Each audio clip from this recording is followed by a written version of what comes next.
Hello guys, Flanker here. For a long time, many players felt that the Ranger archetype had been somewhat overlooked by the developers as it barely had any significant changes. However, the time has finally come, and in this video, we'll take a closer look at the upcoming update for the Ranger archetype, which was recently added to the PTR server. I'd love to hear your thoughts on this in the comments because personally, I have mixed feelings about it so far. If you would like to stay updated on all upcoming changes and insights, then definitely consider subscribing to the channel.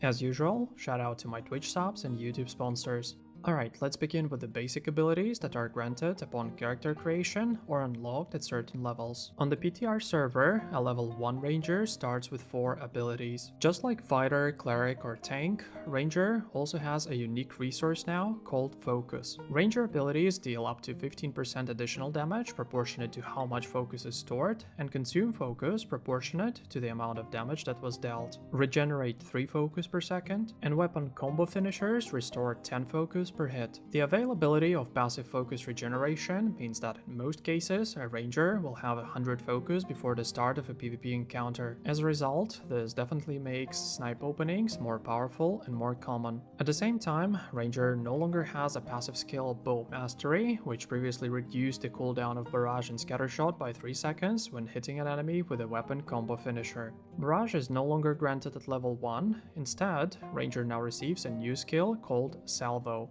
Fire all stored charges in rapid succession, dealing 50% physical damage per hit. Weapon combo finishers restore 1 charge of this ability. Salvo has a 30-meter range and a total of 6 charges, each with a 3-second cooldown. Basically, this ability is a slower but more powerful version of Barrage that deals damage without any prerequisites. The mechanics of marks have also undergone significant changes. Instead of 3 different abilities, Ranger now has only one, called Mark Prey, which is available to the player at level 1. Mark target enemy, temporarily converting the current active hunt into a debuff against that target. When the mark expires, the active hunt effects are returned to the caster along with a temporary defensive bonus. A hunt must be active to cast this ability. There are several important details to look at here. First of all, the effect of the mark now depends on the hunt that is active at the moment of casting. Previously, rangers were able to choose which toggle buff they wanted to have and which debuff they wanted to apply. Well, not anymore. Secondly, the hunt buff is temporarily deactivated while using the mark.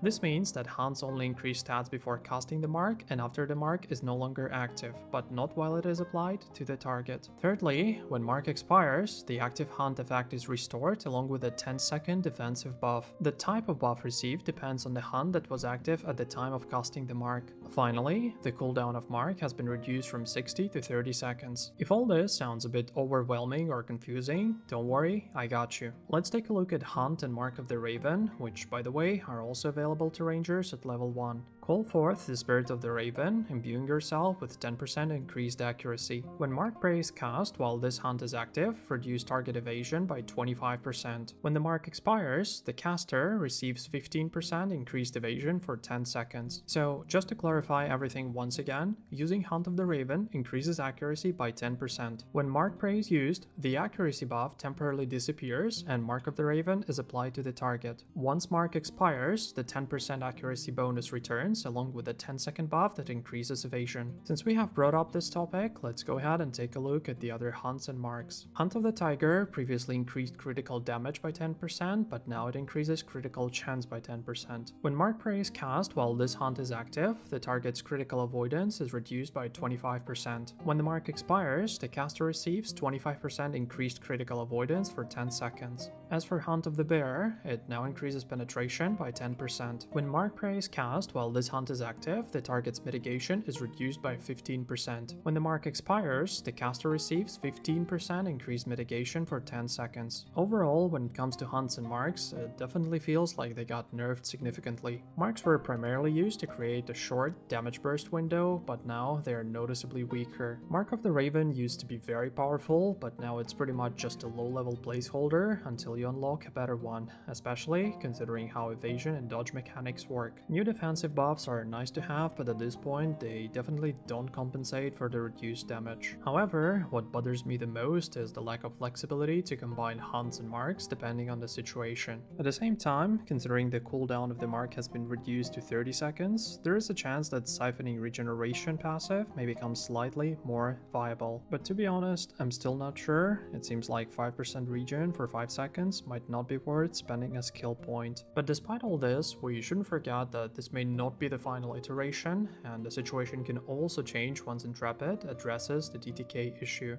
Now let's move on to the next ability, Camouflage, which automatically unlocks for players at level 3. One positive change I noticed is that the camouflage effect is no longer cancelled after sprinting. This used to be very annoying, and I'm glad it finally got fixed. Additionally, I've heard that camouflage was reworked during the development and implementation of the stealth system. I can't confirm or deny this, but I hope it finally stops being as unreliable as it was before. In addition to Salvo, Rangers have received another new skill called Power Shot, which deals 200% physical damage to the target. This ability also generates 25 focus and does not consume focus when dealing damage. Considering that Power Shot has a 35-meter range, it may be a great follow-up after using Snipe, as it will also restore focus spent on the previous attack. Finally, Power Shot has been added to the list of abilities whose cooldown can be reset using Lightning Reload. Next, one of the Ranger's core abilities, Barrage, has also undergone several changes. First of all, it is no longer granted immediately, but instead becomes available in the second skill cluster, which unlocks at level 6, and of course, requires a skill point to learn. Secondly, its cooldown has been increased from 12 to 15 seconds, and as I previously mentioned, it can no longer be reduced by the default Bow Mastery passive, since that ability has been removed. Thirdly, the Expeditious Barrage upgrade has also been removed, and I'm not even sure if it ever worked in the first place. And finally, Barrage no longer applies additional status effects through enhanced armament toggle abilities. Instead of that, bleeding, snared, and dazed debuffs can now be applied by finishers, scattershot, and salvo. Additionally, the chance of applying dazed is back to 100% rather than 50% as it was before. This change finally allows rangers who lack any hard CC to at least rely on silence rather than praying for a lucky dazed proc.